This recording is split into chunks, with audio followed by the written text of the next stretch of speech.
SPAR's annual operating profit has plunged 47%. That's as the grocer lost sales due to its botched software rollout in KwaZulu-Natal and reported lower volumes of goods sold in South Africa. It also faced challenges in Poland, where its wholesale business is making losses, and sales in Switzerland declined as consumers shopped across the border in cheaper neighboring countries.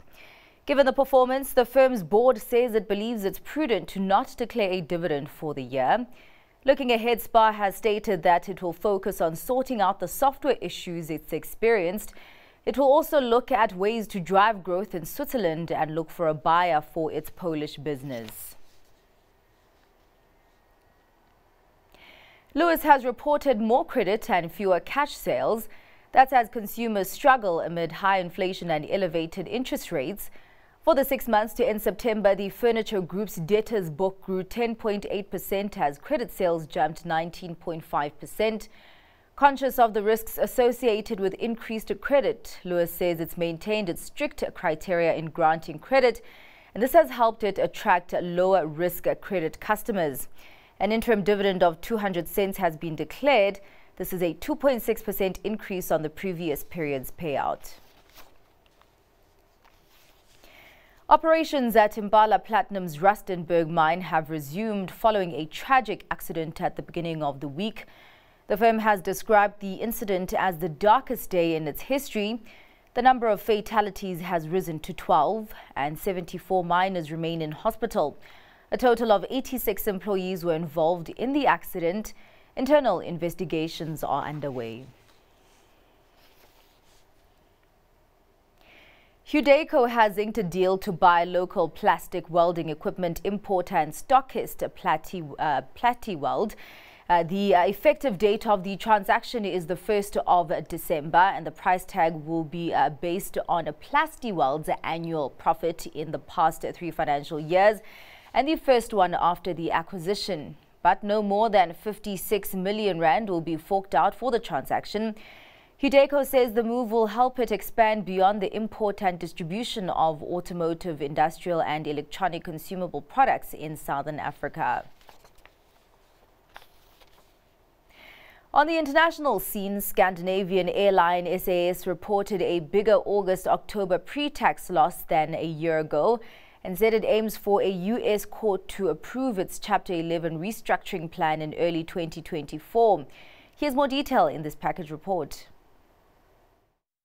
Crisis-hit Scandinavian airline SAS continued to struggle in the August to October period. The carrier posted a bigger pre-tax loss than a year ago of $204 million. SAS is currently under bankruptcy protection and bringing in new owners as part of a rescue plan. It said Thursday it aims for a US court to approve its restructuring plan early next year. The airline said many cost savings won't be recognised in its financial results until it comes out of the so-called Chapter 11 process. SAS said in October that Air France-KLM and US investment firm Castlelake would become the new main owners. That's alongside the Danish state and an investment firm from the country. The disappointing numbers come 1 quarter after the firm made its first quarterly profit in 4 years. Now the Swedish-Danish carrier expects to be delisted from the stock market in the second quarter of next year. It's also decided to stop giving earnings guidance. And the disinflation trend is gaining momentum, with consumer prices continuing to ease in Germany. Let's check in with our reporter Dowling Lachela, who's standing by with more detail on that print. Dowling.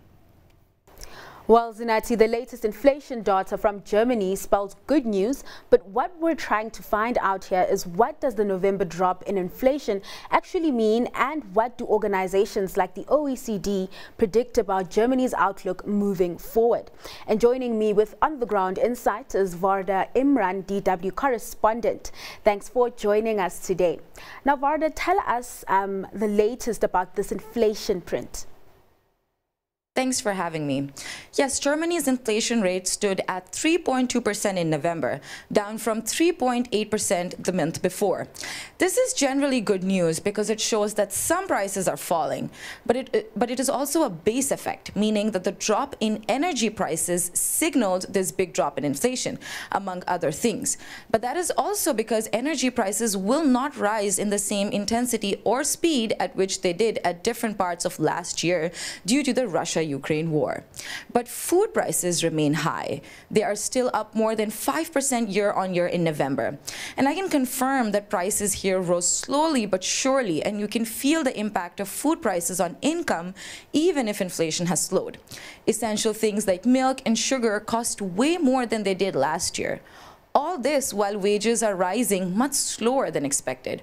But trade unions in Germany and Europe have been fighting, and quite successfully, for higher wage settlements to reflect the inflation and the high costs with it.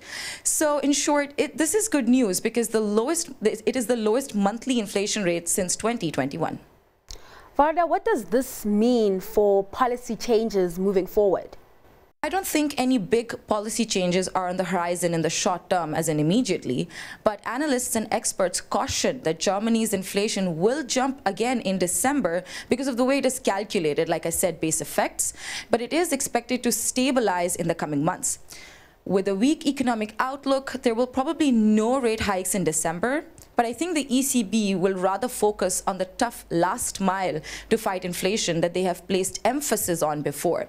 They want to stabilize inflation rates at 2%, but like they said, it is a difficult target to achieve given everything going on in the world and how Germany's money problems have further endangered its chance of growth. And what is the OECD's forecast about Germany? Well, the OECD has trimmed its growth forecast for 2024, which is already worrying. On a larger scale, they predict that the Eurozone, comprising of member states that officially use the currency, its growth rate will be just 0.9% in 2024. Now, let's compare this to the OECD's forecast for the US, which stands at 1.5%, and for Mexico, which is at 2.5%. The Eurozone is expected to perform worse than Northern America. And the OECD outlined that some emerging markets are actually doing better than advanced economies. And the organization outlined risks like escalating wars, for example, in Ukraine or in the Middle East. Inflation is definitely a concern for Germany, the EU, and the Economic Organization. And while it is slowing globally, it is far from where it should be. For Germany, the OECD predicts just 0.6% growth in 2024 and 1.2% growth in 2025. It appears that decreasing inflation and higher wages will be good for real income and private consumption, but high interest rates will dampen residential investments.